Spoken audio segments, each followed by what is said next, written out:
कुछ समय पहले की बात है। एक बहुत घना जंगल हुआ करता था, जिसमें एक बहुत बड़ा तालाब था।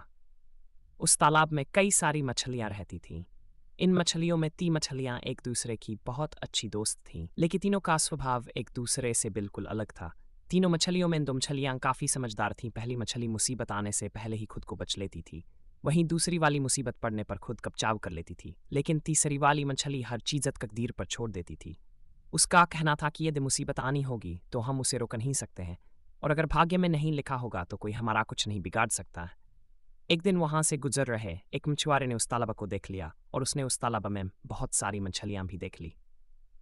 मछुआरे ने बिना देर किए अपने साथियों को तालाब के बारे में जानकारी दी। सभी ने अगले दिन तालाब के पास आकर सभी मछलियों को पकड़ने की योजना बनाई। लेकिन मछली ने मछुआरे और उसके साथियों की सारी बातें सुन ली थी। उसने तालाब में रहने वाली सभी मछलियों को एक साथ बुलाकर मछुआरे की बात बताई। पहली मछली ने बोला कि हो सकता है कल मछुआरा आए और हम सबको जाल में फंसा कर ले जाए। इससे पहले हमें ये तालाब छोड़कर चले जाना चाहिए। इतने में तीसरी मछली बोल पड़ी कि यदि मछुआरा कल नहीं आया तो ये हमारा घर है, हम कैसे इसे छोड़कर चले जाएं? यदि हमारे नसीब में मरना लिखा होगा तो हम कहीं भी और कभी भी मर सकते हैं, लेकिन अगर ऐसा नहीं होगा तो हमें कुछ भी नहीं हो सकता है। तालाब की कुछ मछलियों ने तीसरी मछली बात को मान ली और वहीं रुक गईं।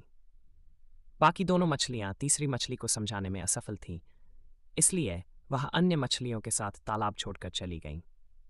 अगली सुबह मछुआरा अपने साथियों के साथ आया और तालाब पर जाल बिछा दिया। जो मछलियां तालाब में थीं वह सब जाल में फंस गईं।